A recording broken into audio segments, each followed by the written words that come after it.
विभज्यवाद YouTube channel में आपका स्वागत है। Welcome to विभज्यवाद। विभज्यवाद में सभी सत्पुरुषों का स्वागत है। आज का वीडियो द्वे अंता भिक्खवे पब्बजितेन सेवितव्वा।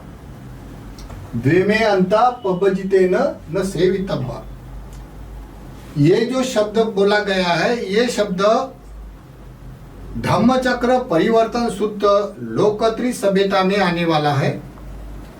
इसका रिसर्च करते हुए जिसका उद्देश्य है दुख मुक्ति के लिए, जो उद्देश्य रखते हैं अपना वाला, उसके लिए बलपूर्वक पारमिता का अभ्यास करते हैं, उसके लिए बड़ा ये वीडियो इम्पोर्टेंट है।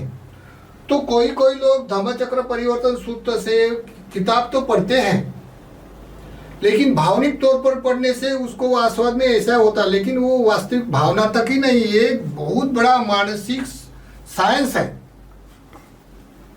धम्मचक्र परिवर्तन सूत्र। इसमें जो 4 प्रकार के आर्य सत्य का विश्लेषण ओपन किया है, उसका जो मुख्य स्टैंड है द्वे अंता पब्बजितेन सेवितव्वा, उसकी उकल करने के लिए बहुत सारे अनुगमन करने वाले, जो लोकत्री धर्म का अनुगमन करने वाले ने, बहुत सारे पंडित जनों ने उसकी व्याख्या किया है। अपना भी कर्तव्य समझकर हम भी दूसरे को दिया हुआ खाता है। तो लोग बोलते हैं तुम भी अपने बोलो, बोलना उचित होता है, बोलने से ही चलता है। यहाँ कोई एक की मोनोपोली नहीं होती, क्या एक ही बोलेगा बाकी सब सुनेगा, ऐसा नहीं होता। सबको ही बोलना पड़ता है। वाक के कर्म अपने ओपनिंग होने के लिए बोलना पड़ता है।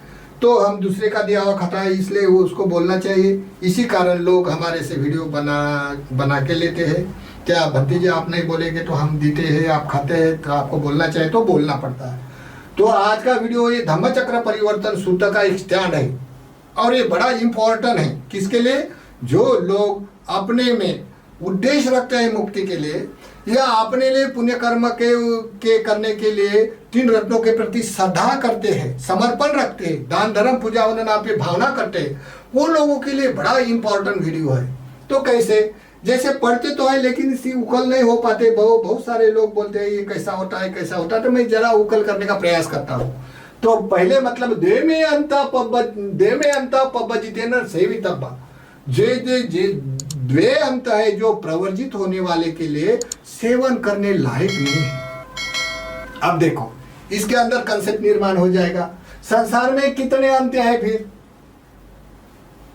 अभी अंत का मतलब पहले समझो। अंत यानी कोई भी जो वस्तु उत्पाद है, जैसा कोई भी संसार में उत्पन्न होता है तो उसका स्वभाव से उपजता, संतति, जड़ता और अनित्यता, ये स्वभाव से उत्पन्न होकर बढ़ना, बढ़ने के बाद जर्जर होना, जर्जर होने के बाद उसका विनाश होना, ये संसार का अस्थायी रूप से चलने वाले संसार का सिस्टम है। ये यहाँ परिवर्तनशील है। इसी के कारण संसार में कितने अंत है, तो जो उत्पन्न होने वाले वस्तु का आखिरी अंत होना संभव है। वैसे जो भी परिवारजक जिस उद्देश्य के लिए पालन करते, इसके लिए ये संसार अंतवान है क्या अनंतवान है? यानी ये संसार अंत्यवान वाला है तो नित्य रहने वाला है, अनंतवान बोले तो नित्य रहने वाला है, और अंत्यवान बोले तो खत्म होने वाला है। इसी कारण ये मानने के लिए कौन कैसा माने, किसके लिए संसार लोकत्रित बन जाता है, लोक के पार हो जाता है, और कौन अंत जो लोक में घूमते रहता है। तो इसी कारण ये समझाने का प्रयास करते हैं। तो वहां पे मुख्य रूप से जो धम्मचक्र परिवर्तन का जो स्टैंड है, वो स्टैंड यही परिभाषा पर खड़ा है। अगर ये परिभाषा की उकड़ हो जाएगा, सामने का विश्लेषण आगे चल के सहजता से समझ में आ जाएगा। तो संसार में कितने अंत है पहले समझना चाहिए, उसका प्रश्न करेंगे। कौन से अंत अंत्यवान है और कौन से अंत अनंत्यवान है? कैसे अंत अनंतवान होता है और कौन से अनंत अनंत्यवान होता है, ये समझाने का प्रयास करेंगे। फिर इसका क्या लाभ है? तो मिथ्या दृष्टि का यथार्थ ज्ञान होकर सम्मादिति उत्पन्न होने के लिए है। ये जो कोई लोगों का उद्देश्य है दुख मुक्ति का, उसके पास पुण्य कर्म है, तो उसके लिए ये मिथ्या दृष्टि का यथार्थ ज्ञान होकर सम्मादिति उत्पन्न होने के लिए है। तीसरा, ये 4 आर्य सत्य का ज्ञान अनुमोदित होने के लिए है। 4 आर्य सत्य कोई घर की मूली नहीं होती है, ये अनुमोदित होती है। कोई किताब पढ़कर बोलने की नहीं होता है, पाठ कर करके। अपने में अनुबोधित हो जाता है तो लोकत्री अवस्था पार कर सकता है, तो उसके लिए है। फिर वो विपස්සना भावना निमित्त उत्पन्न होकर मुक्ति का साक्षात्कार करने के लिए, अगर चार आर्य सत्य का मुख्य रूप से पहला स्टैंड नहीं मालूम, उसको अनुबोध नहीं है, तो वो विपස්සना नहीं कर सकता है। विपස්සना कोई सी भी झूठी मूठी संवेदना का खेल खेलने की विपස්සना कोई भी लोग करते हैं, हाँ, लेकिन दुख मुक्ति के लिए यथार्थ चाहिए, तो यथार्थ उसका भी कोई पूर्व अनुगमन होना चाहिए। एकदम से कोई भी जाके बैठेगा मुक्त होने का, ऐसा कभी होता नहीं है। हाँ, फिर वट्ट चक्र का अंत करके स्थायी संधि बनाने के लिए, ये संसार में वट्ट चक्र होता है, नित्य कर्म विपाक, क्लेशा वट्टा का विपाका वट्टा, कर्म वट्टा से वो घूमते रहता है। घूमते एनी टाइम घूमने के कारण यानी मन उत्पन्न होके अपने डाटा बनाता रहता है, उसके लिए वो उद्देश्य है, तो स्थायी संधि बना देगा, अंत कर देगा वट्ट चक्र का। तो इसके लिए तो कौन कर सकता है, कौन कर सकता है? तो अष्टांगिक मार्ग पूर्व अनुगमन से जो कोई मनुष्य एकदम से पहले ही स्वतापन्न का साक्षात्कार नहीं होता, पहले स्टार्टिंग में स्वतापन्न का होगा, फिर सकृतगामी होगा, फिर अनागामी होगा, फिर अरंत होगा। ऐसा कभी नहीं होता है कि पहले अरंत होगा बाद में स्वतापन्न होगा, नहीं पहले भंग ज्ञान होगा बाद में समाधि होगा, ऐसा कभी नहीं होता है। पहले अष्टांगिक मार्ग जिसका पूर्व अनुगमन है, 10 पारमिता 10 उपपारमिता उसके अनुबोधित है, उसके में अनुबोध होने से वो मनुष्य पारमिता पूर्ण करने वाला भिक्खु या कोई अष्टांगिक मार्ग पूर्व अनुगमन से 10 पारमिता 10 उपपारमिता पूर्ण करने वाला उपासक भी स्वतापन्न हो सकता है, ये कर सकता है। फिर तीसरा कौन कर सकता है? निष्क्रमता करने वाला साधु सत्पुरुष परिवारजक, ये इसे अंत को समझा के ये संसार का अंत कर सकता है, क्योंकि उसके पास निष्क्रमता होता है, उसके पास पुण्य कर्म होता है और उसके पास मेडिटेशन होता है। फिर चौथा ग्रस्त काम भोगों में लिप्त रहने के कारण वो निष्क्रमता नहीं कर सकता है, त्याग करने के लिए असमर्थ हो जाता है। वो करेगा लेकिन धीरे धीरे, लेकिन जब का तभी नहीं कर सकता है। जब कोई धम्म परिवर्तन करने वाला कोई सुपर साइंटिस्ट उत्पन्न हो गया सम्यक संबुद्ध, तो आप बताओ उसको पहले उपदेश करना है तो किसको करेगा? पहला स्टैंड भिक्खु के लिए, उपासक के लिए है, परिवारजक के लिए, गृहस्थ के लिए, तो पहले किसको बताएगा? मुक्ति का रास्ता पहले किसको बताएगा? किसके पास मटेल होगा और कौन जल्दी समझेगा? तो आप ही समझा सकते हैं। अष्टांगिक मार्ग जिसके पास पूर्ण गमन है, उसका नाम भिक्खु है, वो भिक्खु कर सकता है पहले। इसी कारण यहाँ बताया हुआ है, दे में अंता भिक्खवे पब्बजिते न सेवितब्बा। भिक्खवे हर धम्मचक्र परिवर्तन सूत्र में हर बार भिक्खु का शब्द आता है। ये भिक्खवे भिक्खु अंतम भिक्खवे, ऐसा भिक्खु भिक्खु करके, क्योंकि भिक्खु को ही उपदेश किया। क्यों? कि वो कर सकता है, इसी कारण भिक्खु कर सकता है। अभी क्या करता है लोग, भिक्खु को ये गृहस्थी जो काम भोगों में लिप्त रहने वाला, वो लोगों के लिए अभी धम्मचक्र परिवर्तन सूत्र साक्षात्कार की बातें करता है। अभी लोग ये भिक्खु पारमिता वाला रहा न रहा, लेकिन गृहस्थी लोग भी अभी मुक्ति के लिए प्रयास करता है। इसके पास ठीक से दृष्टि नहीं, इसके पास पारमिता नहीं, उसकी श्रद्धा तीव्रता के प्रति नहीं, फिर भी वो लोग स्वतापन्न होने के लिए विपස්සना करते रहता है, साधना करते रहता है लोग। तो आपको ये बताना है क्या कौन लोग ये संसार का वट्ट चक्र काट कर स्थायी संधि बना सकता है, और जो सम्यक संबुद्ध ने किसके लिए पहले उपदेश कर सकता है। इसी कारण धम्म चक्र परिवर्तन सूत्र में भिक्खु के लिए उपदेश किए हुए। मतलब नहीं जैसे कोई बोलता ना भिक्खुओं के लिए उपदेश, गृहस्थों के लिए, गृहस्थों लायक के धर्म है, जो श्रेष्ठ विद्वत्ता को ऊपर आए हैं उसके लायक धर्म है। जैसे कोई पानी में रहने वाला पौधा, तो कभी कभी सतह के ऊपर उगने वाला है, कहीं बीच में पौधा आया है, कभी फूल ऊपर आया है, ऐसा निसर्ग से जाना जाता है। वैसा ही कोई आदमी में अधिक पुण्य कर्म की पारमिता की अभ्यास परिपूर्ण हो जाता है, तो वो ऊपर आ जाता है विशुद्धि मार्ग में। तब वो भिक्खु ये जो प्रवर्जित में आता है, प्रवर्जित का जो बायोडाटा है, उसका जो स्टैंड है, वो समझ सकता है जल्दी से जल्दी, क्योंकि उसके पास मटेरियल है।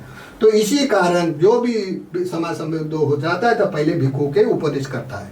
अभी लोग जो भी बोलता है नहीं हम 10 दिन साधना करने से भिक्खु हो जाता है, ये बात अपनी अपनी सोच होती है, मानने वाला लोग मानता भी है, क्योंकि उसके पास दुष्टि का खेल है। अभी तो जिसके हाथ में डंडा उसका भेष हो जाता है, जमाना ऐसा आ गया, तो कोई बात नहीं। तो ये धम्मचक्र परिवर्तन का जो मतलब है, सबसे पहले सम्राट समुद्र ने 5 परिवारजों को दिया है।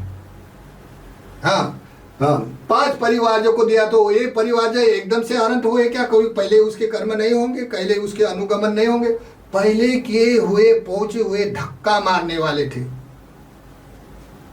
तब उसको फटाफट अनंत हुए वो लोग। इसके बाद न जाने कितने अनंतों की लाइन लग गई। अभी लोग तो ग्रस्त लोग प्रयास करते हैं, तो करे, कोई बात नहीं, जो भी वो करे, लेकिन उसके पास मटेरियल तो होना चाहिए। अगर मटेरियल नहीं होने तो एक शिक्षा लेना देना का व्यवहार तो एक अंधकार में रखने जैसा हो जाता है। तो लेकिन कोई किसी का मापदंड तो नहीं लगा सकता है किसके पास है तो, लेकिन जिसके पास होगा वो भी अगर भांग ज्ञान करके अपने निखंड के 10 उपकलेश का अभ्यास करने के लिए अपने में भी परिणाम से अपने में अनुगमन करेगा, तो वो क्या मार्ग धारण कर सकेगा?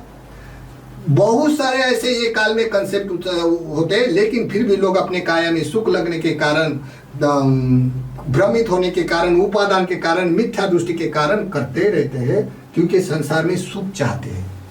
सभी लोग सुख चाहते हैं, करते हैं। तो हम ये द्वे में अंता पबजिते न सेवितव्य का खुलासा करने के लिए ये स्टैंड है। अभी इसके आधार पर हम थोड़ा खुलासा करने का प्रयास करेंगे। द्वेमे अंता भिक्कवे पब्बजिते न सेवितव्या, ये धम्मचक्र परिवर्तन का मूल स्टैंड का उद्देश्य है संसार में अंत का शब्द का अंत होना, यानी स्थायी संधि बनाना, लोकत्रिय अवस्था प्राप्त करना। तो संसार में सभी लोग अच्छाई के लिए जीते हैं, अपना कुशल मंगल प्राप्त करने के लिए जीते हैं, या अपना उद्देश्य लेके अच्छा प्राप्त करने के लिए जीते हैं। इनमें से विभाग होता है। तो अंत कितने हैं संसार में? 3 अंत है। ये एक अंत है, ये दूसरा अंत है, ये तीसरा अंत है। तो मतलब है कौन सा अंत अनंतवान है, कौन से कर्म के लिए विपरिणाम से अनंतवान है, और कौन से कर्म के विपरिणाम से ये अंतवान है।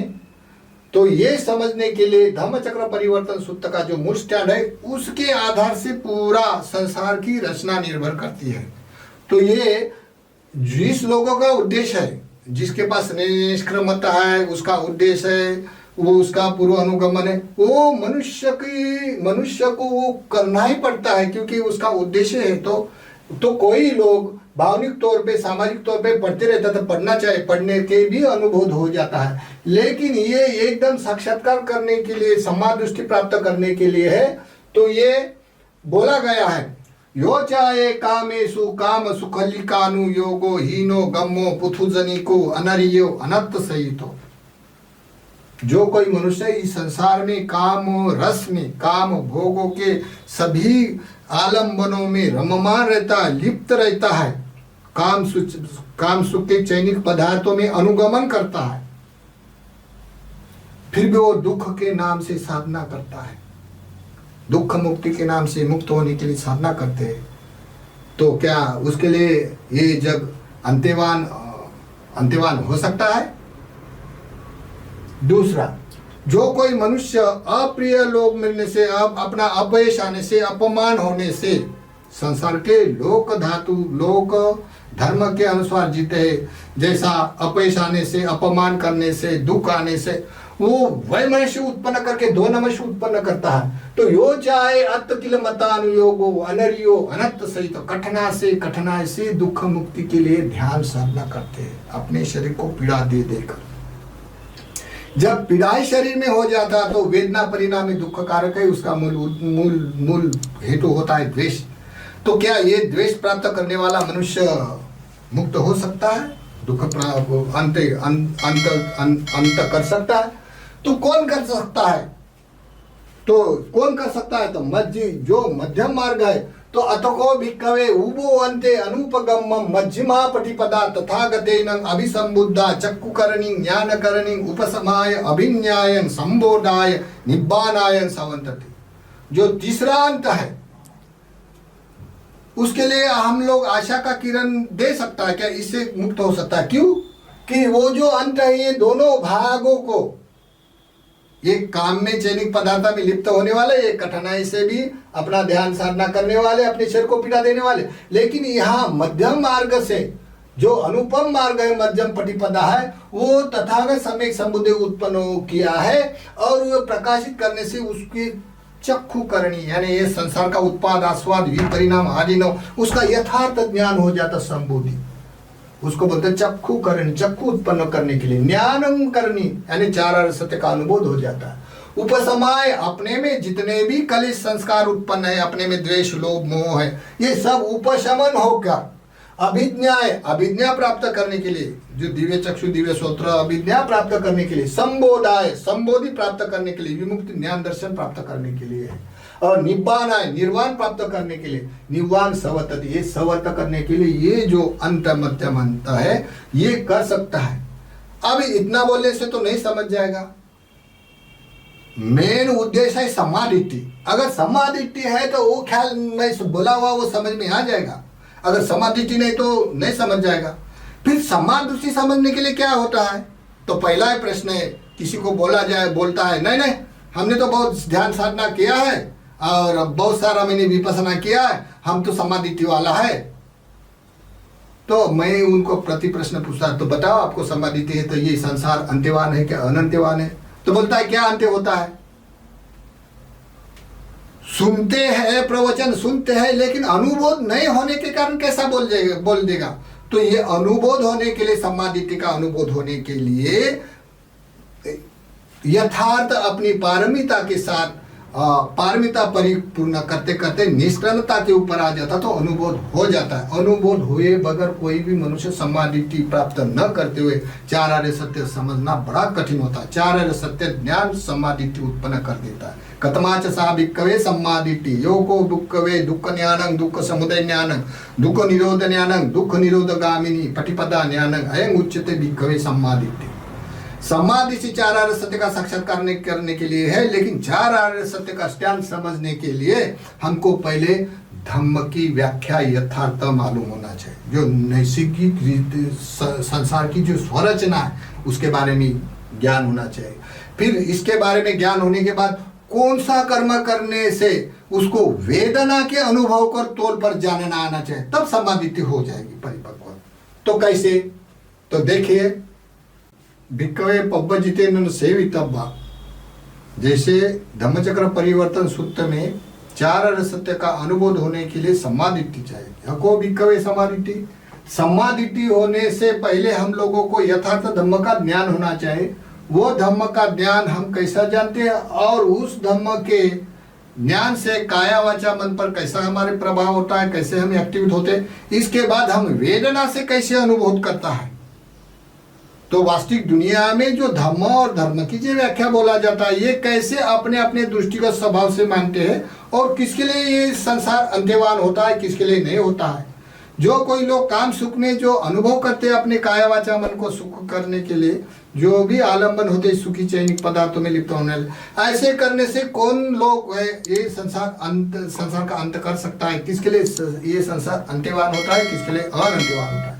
तो बताने का एक पहला मुद्दा होता है जिसको धम्म का सिद्धांत एक्यूरेट मालूम होना चाहिए, अनुमोदित होना चाहिए। कैसा? जैसे ये आवर्त शब्द है, इसका संक्षिप्त में आवर्त वर्तुल, वर्तुल ये शब्द है पहले प्रवक्त शब्द में वर्तुल, वर्तुल यानी गोल, पाली में वर्तल बोला जाएगा। तो वर्त ल सामस होने से कट जाता है तो वर्त रह जाता है। वर्त रहने के बाद जो वर्त हो गया फिर पाली में उसका संधि विग्रह निग्रह संधि होने से वट्ट हो जाता, पाली में संधि विग्रह करने से। तो संधि विग्रह वट्ट हो जाने के बाद जब ध्रुव शब्द आता है, ध्रुव का मतलब है नित्य शाश्वत, शाश्वत घूमने वाला है, वो शाश्वत घूमने वाले के प्रयुक्त शब्द में वहां आ लगाया जाता है, इसी कारण वो धम्मचक्र घूमता है, ऐसा अर्थ होता है। तो कौन सा? मानस चक्र, मानस कंटिन्यूटी में अस्थायी रूप से बढ़ते रहता है, अस्थिर होता है, चेंजिंग होता है, एनी टाइम अपनी मानसिकता चेंजिंग रहता है, उसको वो चक्र बोला जाता है। फिर ध का मतलब है जो भी सत्व है उसके अंदर ध्वनि होना चाहिए, ध। तो जो भी अनुबोध है, जितने भी अनुबोधित भाष्य है, लैंग्वेज है, ये सब अनुबोध होने वाले के निरुक्ति होती है हमारे में, हृदय को से उत्पन्न होने वाला, अभिलाप होने वाला जो शब्द धातु है। तो ये धातु मात्र है, शब्द हो तो उसका धम्म का व्याख्या बता सकता है। तो शब्द से ये चार बातों के लेके सब संसार जिसको हम पकड़ के रखा है, संसार ने हमको नहीं पकड़ा, हमने पकड़ के रखा तृष्णा के कारण। तो मैं बोलता है, मेरा मेरा बोलता है, तो ये अभिमान करता है, फिर भी वो धातु मात्र है। अभिमान करो या कुछ भी करो, वो संसार क्या है? धातु मात्र है। धातु मात्र का मतलब होता है धम्म। अभी जब धम्म बोला जाएगा तो धम्म का वार्ड समझना बड़ा कठिन होता है। तो धम्म का वार्ड इंग्रजी में नहीं करता है, ये लौकिक धम्म कहा जाता है। पाली में धम्म बोला जाएगा तो लौकिक दृष्टि से नाम रूपा प्रपंच का यथार्थ चार परमार्थिक धर्म में प्रकाशित किया जाता है। तो चित्त होता है उन्नत प्रकार का, चेतसिक होता है अपना सूक्ष्म मन 52 प्रकार का, 52 प्रकार का, और रूप अपना वाला जो जड़ शरीर जड़ वस्तु दिखाई देता है ये 28 प्रकार का होता है। और उसको जो करणीय कर्म करता है उसके करणीय कर्म का अर्थ एक निब्बान होता है। ये चार परमार्थिक धर्म प्रकाशित करते हुए जो भी लोग मनुष्य जिसका हेतु है प्रवर्जित है, ये ब्रह्मचर्या करता है, उसका उद्देश्य है दुख मुक्ति मोक्ष के लिए, ये आदमी के लिए ये परिपूर्ण धर्म प्रकाशित कर सकते हैं। फिर होता है ये कुशल धर्म है, लेकिन उसकी दृष्टिकोण से विभाजित होकर अगर यह धर्म की व्याख्या बोला जाएगा तो लौकिक दृष्टि हो जाएगी। लौकिक दृष्टि वाला ये संसार में ऐसा रुचता है, भासता है, देखता है, पूर्वान कल्पित से पूर्वान दृष्टि से ये संसार किसी ने भी निर्माण किया ऐसा बोलने वाला होता है। तो ये लौकिक उसका यह व्याख्या धर्म बोला जाएगा। अगर संसार का संचालन करने वाला संसारण कैसा होता तो आत्मा से होता है, आत्मा के 44 प्रकार के मत मानता है, तब ये धर्म न होकर धर्म की व्याख्या बोला जाएगा। को इंग्रजी में धर्म की व्याख्या इस तरह की किया जाता है, लेकिन जहाँ धर्म का बोला जाता तो ये व्याख्या अंग्रेजी वाले नहीं जानता है। ठीक, फिर धर्म का फिर सिद्धांत, धर्म का सिद्धांत चेतना, चेतना यानी अपनी नियत।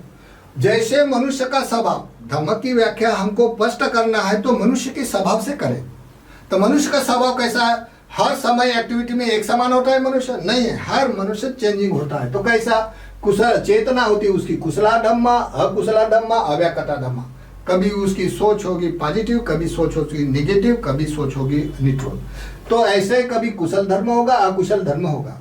अभी कुशल धर्म अकुशल धर्म करते समय उसको जो पहला हेतु संसरण करने वाला, उसका जो हेतु उसको ओपनिंग करने वाला था, अनकॉन्शियस माइंड ओपनिंग करने वाला था, उसका दुष्टि स्वभाव पर निर्भर करता है। उसकी दुष्टि क्या बोलती है तो दुष्टि स्वभाव पर निर्भर करता है। तो ये दुष्टि स्वभाव का ढांचा हमने बैक में रखा।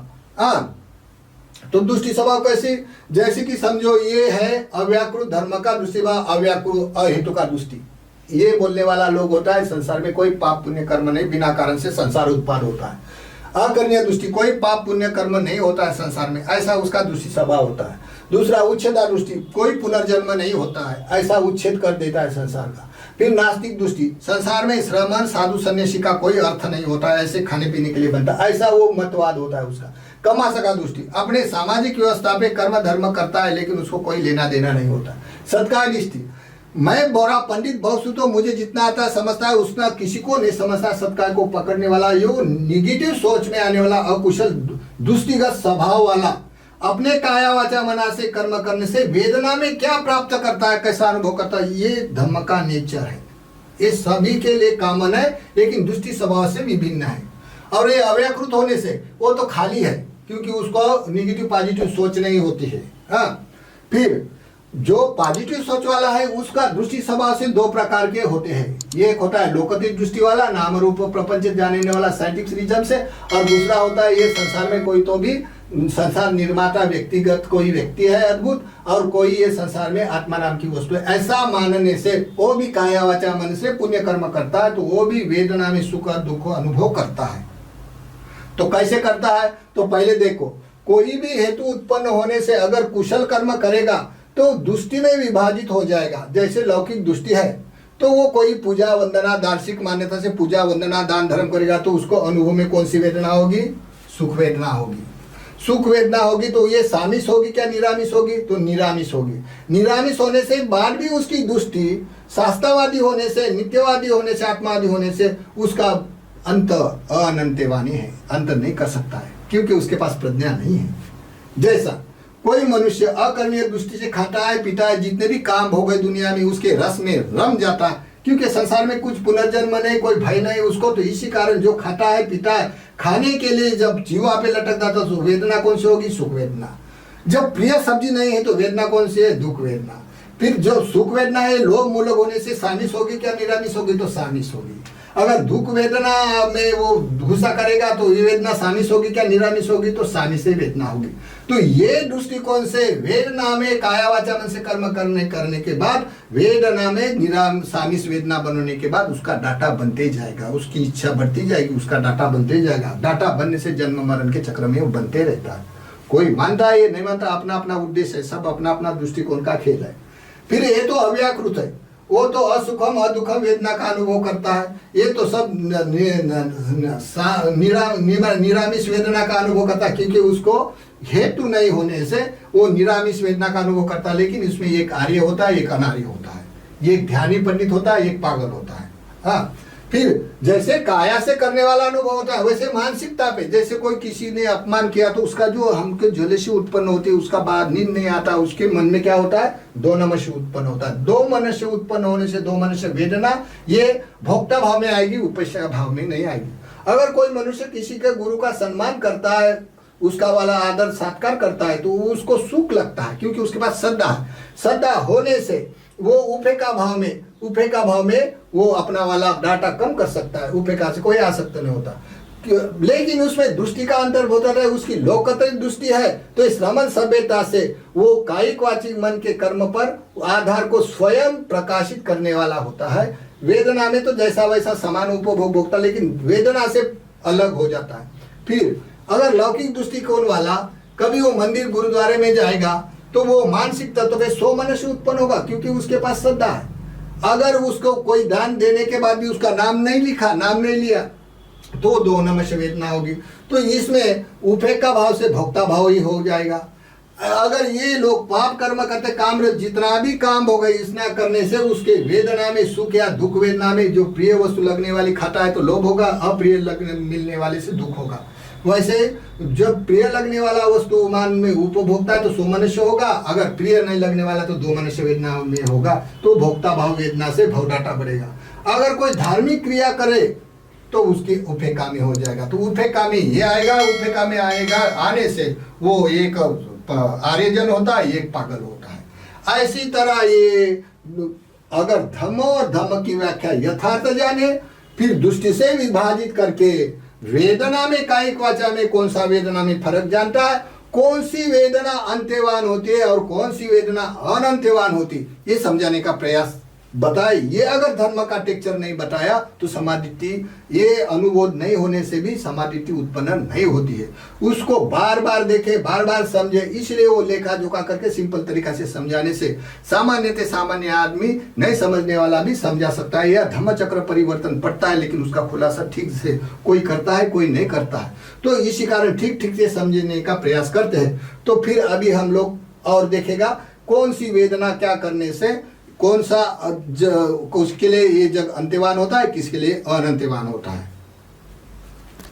अभी हमने सम्मादित्य उत्पाद करने के लिए धम्म और धम्म का सिद्धांत, धम्म की व्याख्या, कायिक वाची मन पर आने वाला प्रभाव, दृष्टि विभिन्नता से अपने में सो नमस्य दो नमस्य या दुख वेदना सुख वेदना कैसा अनुभव करता है, ये सिद्धांत परफेक्ट सभी के संसार के लिए कॉमन से लिए है। वेदना के धर्म समान है, लेकिन दृष्टि विभिन्नता से विभिन्न हो जाता है और दृष्टि विभिन्नता से मतवाद भी उत्पन्न हो जाता है। तो ये हमको पहले ठीक से समझने के बाद अभी कौन सा अंत अंत्यवान होता है, कौन सा अंत अनंत्यवान होता है, तो समझो।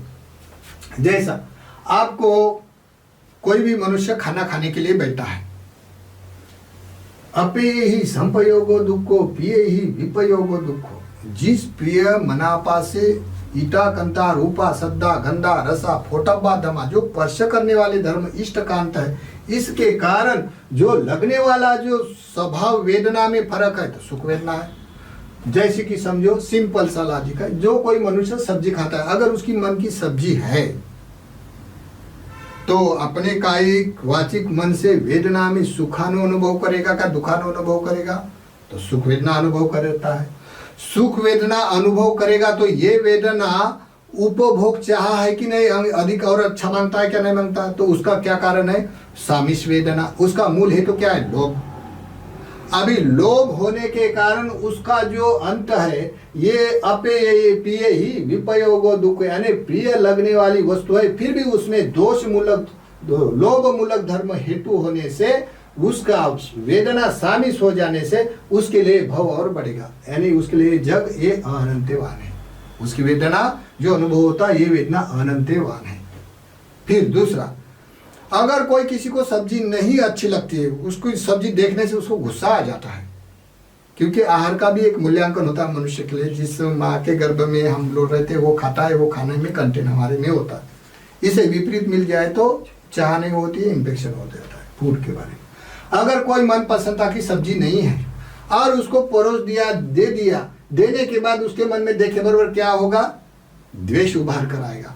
द्वेष उभार कर आने से जो सदा गंधा रसा फुटबधमा, तो अपेय ही सब संपयोग, दो अप्रिय वस्तु का योग हो गया उसको, वैसा उसको अंदर से क्या होगा, गुस्सा आ गया। गुस्सा आने से वेदना में कौन सा वेदना होगी, उसकी वेदना दुखा वेदना होगी। दुखा वेदना होगी तो निरामिष होगी क्या सामिष होगी, तो सामिष ही वेदना होगी। सामिष वेदना के कारण उसका ये वेदना अनंतवान है, क्योंकि उसका द्वेष भव डाटा बनता है। जैसा द्वेष उभर गया वो कलिश बनता है, तो इसी कारण उसका भव डाटा बनता है। हो गया ये एक से वैसे समझो कोई किसी को गाली गलौज किया, अपमान किया, गाली गलौज दिया उसको, तो उसकी वेदना जो लगने वाली वेदना दुख कारक है क्या सुख कारक है इसको, तो उसको ये यो चाहे तकिल मता नहीं हुए, उसके द्वेष आने से इसका वेदना में सामिस वेदना दुख कारक है, तो उसका अंत्यवान आना। अगर कोई आदमी की किसी की प्रशंसा करता है बोल बोल कर, तो उसको वेदना में कौन सा है, तो सुख वेदना है। सुख वेदना में वो सामिस वेदना है, क्योंकि लोभ मूलक होने से वो प्रिय विपयोग दुख प्रिय लोग अपेय संपयोग दो, प्रिय लोगों का संपयोग होने से उसको सुखानु वेदना अनुभव हो जाता। सुखानु वेदना अनुभव हो जाने से वो उसका अंत्यवान और बढ़ता है। अभी मध्यमा प्रतिपदा तथागतेन अभिसंबुद्धा, तो जो कोई खाना खाता है, खाना खाने के बाद खाना क्या खाता है ये महत्व का नहीं है। अगर मध्यम प्रतिपदा का है तो वेदना में भेद करके खाना खाता है।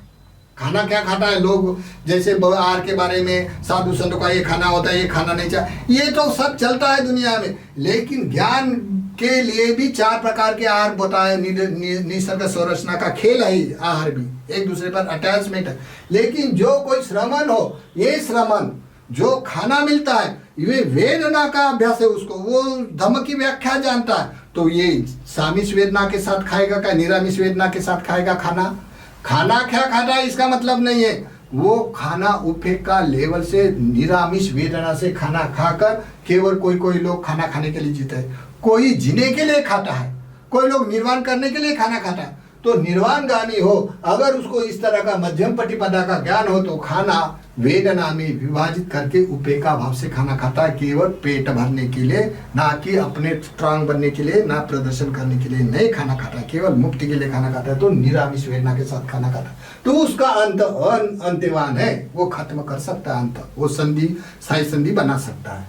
वैसा जैसे कि समझो ये हो गया, यं किचंग न लभति तंपि दुखम, जैसे जन्म हुआ अतको मयंग जरा धम्मा एवं इच्छा उपजति, रोग नहीं आने नहीं चाहिए ऐसी इच्छा उत्पन्न करता। एवं इच्छा उपजति व्याधि धम्मा एवं इच्छा उपजति, यं किचंग न लभति तंपि दुखम, अहो जाति धम्मा व्याधि धम्मा मरण धम्मा एवं इच्छा उपजति, कवे जाति धम्मा एवं इच्छा अस्सामन नचवतो नो जाति धम्मा आगच्छेयांति एवं इच्छा पत्तबन। व्याधि मरण रोग हमको नहीं होना चाहिए ऐसी इच्छा उत्पन्न करने फिर नहीं चाहता है, फिर भी होता है। होने के लिए केवल नहीं होना चाहिए ऐसी इच्छा करने से भी नहीं होता है। इसमें अगर इच्छा करने से होता है, तब जब होता है तब उसके लिए जग अंत्यवान होने से, वो अंत्यवान होने से उसका भवदाता बनता है। अगर वो व्याधि धर्म को बंधन से काटेगा तो अंत्यवान यानी अपने वाले ये मध्यम मार्ग से काट सकता है, तो ये व्याधि जाति जरा जन्म को काट सकता है। तो ये है द्वेमे भिक्खवे अंता पब्बजितेन सेवितव्या, उसकी जो मूल व्याख्या रचना है वो पूरे टोटल संसार वाले के लिए, जैसे कोई मनुष्य नाव समुद्र में नाव चलाता तो पानी चिरकर उसके दो भाग में बंटवारा करके बीच में जाता है, वैसा ही संसार में जो धम्मचक्र परिवर्तन का मूल स्टैंड है ये दो ही भाग विभाजित करके मूल अनुपम मार्ग से किया है। क्योंकि यहाँ पे जो लोग मध्यम मार्ग का है, मध्यम मार्ग से वो उपेक्षा लेवल से चार परमार्थिक धर्म से जानता है और धर्म की व्याख्या चार आर्य सत्य का अनुभव होता है, इसी कारण वो इस मार्ग से जाता है। अभी रहे दूसरी बात, ये तो कर्म के कारण वेदना में फर्क, जो आलम्बन मिलता है उसमें प्रिय लगने वाले वस्तु में ज्यादा अनुगमन करे तो लोभ हो जाएगा, तो वो चाहे कामेषु काम सुकलिका अनुयोगो हीनो गम्मो पुथुर्जनिको होगा। जैसे कोई उपासना करता है लेकिन बहुत सारा खाता है, बहुत सारा खाता है, या उपासना करता है, कोई संत महात्मा बहुत सारे साधु सन्यासी होते हैं तो बड़ा माला गंध विलेपन न जाने शोभायमान वस्तु मान से अनुगमन करता है मुक्ति के नाम से, तो ये काम सुखल्य में आता है। काम सुखल्य में आने के कारण लोभ मूलक धर्म होने से वो उसके लिए ये संसार अनंतवान संसार को अंत नहीं कर सकता है। जैसे कोई मनुष्य बहुत अपने दृष्टिगत स्वभाव से बड़ा पीड़ा दे देकर उपासना करता है। कोई कोई लोग पानी नहीं पीता है, कोई कोई लोग 10-10 20-20 दिन खाना नहीं खाता है, 40 दिन नहीं खाता है, तो भूख की वेदना दुख कारक होगी क्या सुख कारक होगी? तो दुख कारक होगी। इसलिए वो शरीर को पीड़ा देने से, जिस वेदना में दुख कारक होने से, दुख वेदना में मर जाएगा तो दुर्गति में जाएगा, सुगति में जाएगा, क्योंकि उसकी जो वेदना है ये दुख कारक होने से, अप्रिय होने से उसकी वेदना सामिस होती है। सामिस होने से वो उसके लिए भी ये अंत्यवान होता है। तो किसके लिए नहीं होता? जो मध्यम मार्ग से ध्यान साधना करता है, ज्यादा पीड़ा भी नहीं देता है, ज्यादा काम सुकल में भी रमान नहीं रहता। मध्यम मार्ग से चार निश्चय के साथ जीवन यापन करते हुए सम्मान दृष्टि से चार आर्य सत्य का और विपसना से चार स्मृति पसंद का अभ्यास करते हुए अपनी निष्क्रमता पारमी करता है, तो उसको ये दोनों भागों के कर्म और कर्म सिद्धांतों में विपरिणाम दुख कारक है। किसके लिए ये जग अंत्यवान है, किसके लिए जग अनंत्यवान है, ऐसा जानते हुए अपना मध्यमा मार्ग अतको भिक्खवे उभो अंतो अनुपगम्मा मध्यमा पटिपदा तथागतेन अभिसंबुद्धा, मध्यम मार्ग की उपासना करने से वो मनुष्य के लिए ये संसार अंत्यवान है। वो अष्टांगिक मार्ग का होने से उसकी वाली स्थायी संधि बना, संसार वट्ट को दुख काट कर स्थायी संधि बना देता है। तो ये है स्टैंड द्वेमे भिक्खवे अंता पब्बजितेन, दो प्रकार के जो अंत है ये मनुष्य का डाटा बनकर ये भव चक्र घूमता है। जो इनमें से जो मध्यम मार्ग है, ये मध्यम मार्ग वाला ही ये संसार को काट सकता है, ये ही मध्यम मार्ग वाला विपसना कर सकता है। अगर कोई समझो कोई बोलेगा नहीं ये संसार आत्मा बनाने वाला है, या संसार कोई तो भी बनाने वाला है, वो तो पराधीन है, वो तो प्रार्थना करेगा। प्रार्थना करने से फिर जे लोग ब्रह्मचर्य करता है, इतना बड़ा त्याग करता है, तो काहे के लिए करता है? तो ये न्याय संगत नहीं उतरता, क्योंकि वहां प्रज्ञा नहीं है। प्रज्ञा नहीं होने से वो अपने चार परमार्थिक धर्म का विश्लेषण या नाम रूप प्रपंच का अनुभव नहीं होने से, आर्य धर्म की व्याख्या नहीं जानने से, धर्म का सिद्धांत यथार्थ नहीं जानने से वे लोग भावनिक तौर पे सुगति प्राप्त कर सकते हैं, लेकिन यह प्रज्ञा नहीं होने से वो मनुष्य, जो मनुष्य अपने रिद्धियों का, रिद्धि बल साधु संतों को प्राप्त होता है, रिद्धियों का खेल दिखा कर उसमें अनुगमन करता है, तो उसके लिए जो लोभ मूलक धर्म है, क्योंकि इसके लोगों के लिए बहुत चाहने वाले होने से उसके जैसा जैसा करेगा वैसा लोभ हो जाता है। जब उसकी रिद्धि खत्म हो जाता है या उसके मन जैसा नहीं होता, तो उसके लिए अपने शरीर में पीड़ा होकर दुख वेदना होगी, तो उसके भी लिए ये संसार अंत्यवान है, उसका भी सामिश्य वेदना बनेगी।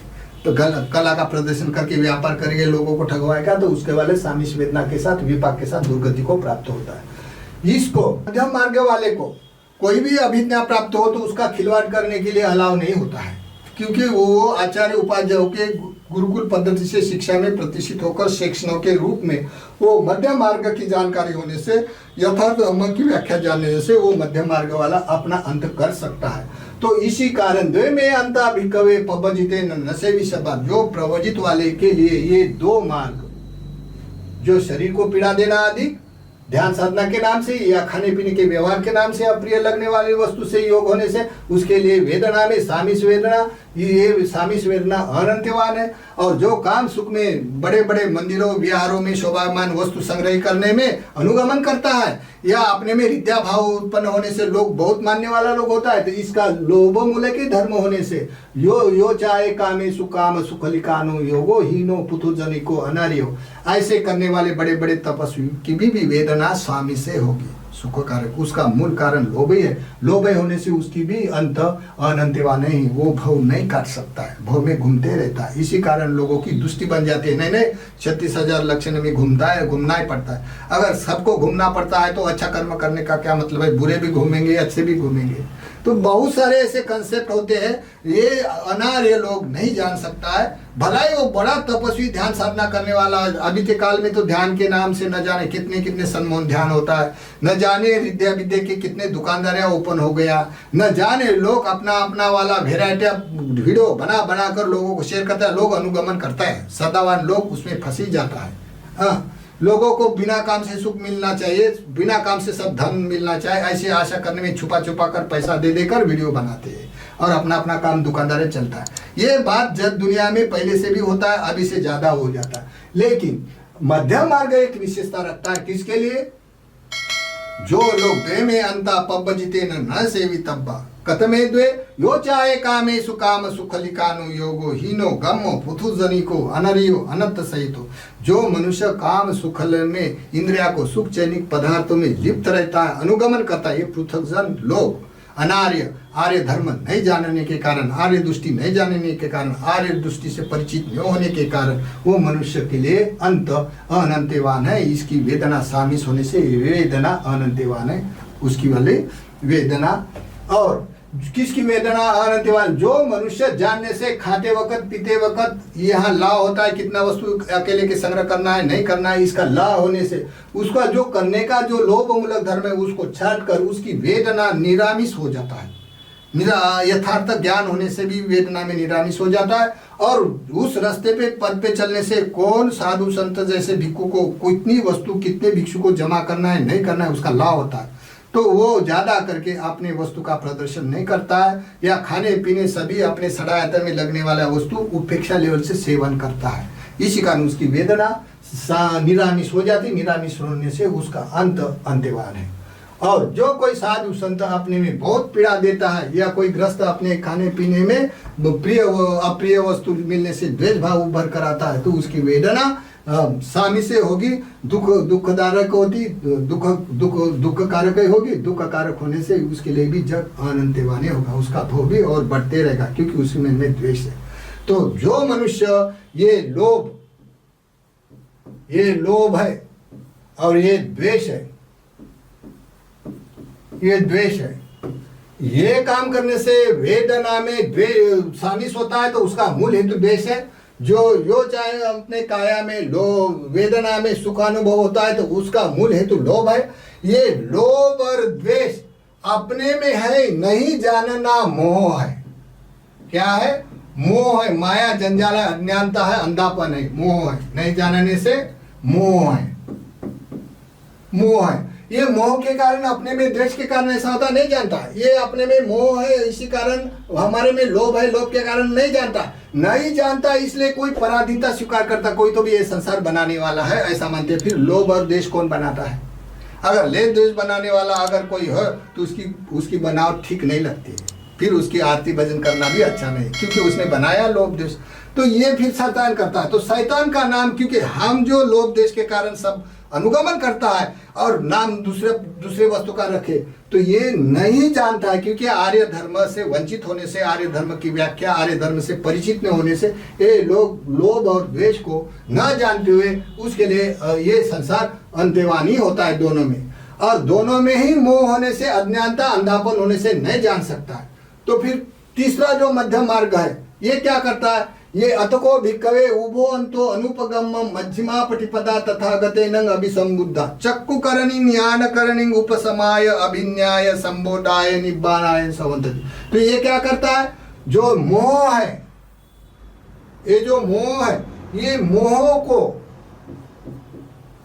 अंधापन को उखाड़ने का काम करता है। तो किस कारण से? प्रज्ञा के कारण। यहाँ समान दृष्टि होने से वो मोह को यथार्थ जानता है, यानी अंधापन को खत्म करके प्रकाश को जानते हुए वो अपनी वेदना में निरामिष वेदना करते हुए प्रज्ञा मोह को काटता है। दूसरा कोई काटने वाला अवसर नहीं। जैसा ये लोभ काटना है, लोभ को तो दान धर्म करना पड़ता है। अगर देश काटना है तो सभी सत्यों के साथ मैत्री करना है, ये कर सकता है। लेकिन मोह काटने के लिए कोई बजट नहीं, क्योंकि प्रज्ञा नहीं होने से जो लोग 62 प्रकार का मिथ्या दृष्टि से अनुगमन करते हैं, मोह के कारण, न जानने के कारण काटने के लिए वहां प्रज्ञा नहीं है। लेकिन वो मोह काटने के लिए प्रज्ञा होती है, संसार में बोधि होती है। ये प्रज्ञा के कारण है। मोह को अपने में, प्रज्ञा का क्या कार्य है? अपने में जो अंतर्भूत जो मोह है उसको उखाड़ कर मार्ग में प्रतिष्ठित करना प्रज्ञा बोला जाता है। तो प्रज्ञा मोह को करने के कारण वो मनुष्य प्रतिपदा वाला जो शील समाधि प्रज्ञा अष्टांगिक मार्ग में विभाजित करके पहले क्रम से जब पार्यती धर्म करेगा, पूजा वंदना भावना पति दाना, बुद्ध के पास भोजन रखना, धागा बना, ये भावनिक, इस पुण्य कर्म का अनुबोध होने से, पारमी पूर्ण परिपूर्ण होने से, उजू दृष्टि के करने के कारण उसका लोभ खत्म हो जाएगा। मोह तो प्रज्ञा से जानने से खत्म होगा। अगर कोई मनुष्य इस तरह का पारमी करता है तो दूसरे के प्रति सत्ता दृष्टि खत्म हो जाता है, तो द्वेष नहीं हो सकता उसमें ज्यादा। द्वेष नहीं होने से वो मनुष्य अपना द्वेष काट कर अपने में निरामिष वेदना बना सकता है। लेकिन मोह काटने के लिए यहाँ भी अवसर नहीं, यहाँ भी नहीं। मोह काटने के लिए मध्यम मार्ग से मोह काटने का एक प्रज्ञा का सिस्टम है, समाधिति। अगर समाधिति हो तो प्रज्ञा उत्पन्न होकर मोह को काट कर मार्ग में प्रतिष्ठित कर सकता है। ये धम्मचक्र परिवर्तन सूत्र का जो पहला स्टैंड है, उसके ऊपर पूरा धम्मचक्र परिवर्तन चक्र घूमते रहता है। और घूमने के बाद कोई भी मनुष्य इस संसार वट्ट का काट कर साई संधि बना सकता है। ये हो गया ये संसार वे में भिक्खवे अंता पब्बजितेन सेवितव्वा। इसका जो मूल उपदेश है उसकी उकल करके थोड़ा बताया है। अगर कोई इसमें भूल हो तो हम माप मांग सकता, क्योंकि मेरे से ज़्यादा अच्छा बोलने वाले बहुत पंडित जन होते हैं। हाँ, कोई लोग न आने से भी कुछ भी बोलते हैं। संसार ऐसा है तो बोलेगा। तो इसी कारण जो लोग जानता है वो जानने वाले भी होता है। तो द्वे में भिक्खवे अंता पब्बजितेन न सेवितव्वा, किसके लिए द्वे अंत नहीं स्वीकार करके मध्यम मार्ग से जाके अंत कर सकता है। और कोई लोग दो मोह के कारण अपने में लोभ द्वेषा बढ़ाकर मोह के कारण अंधापन से दो ही काम सुख के मार्ग है, एक आत्मकलिश का मार्ग है, ये दो ही न काटने के कारण भव डाटा बनता है। भव डाटा बनने के बाद यम किचन न लभती तमपि दुखम, जन्म होगा तो मरण आएगा, रोग आएगा, बूढ़ा होगा। ये भव चक्र में कोई भी आदमी सुरक्षित नहीं रह सकता। इसी कारण ये पर्याय है, उपचार है संसार को तोड़ने के लिए, दुखों को नष्ट करने के लिए। तो ये हो गया वीडियो द्वे में अंता भिक्खवे पब्बजितेन न सेवितव्वा। कौन अपना अंत कर सकता है।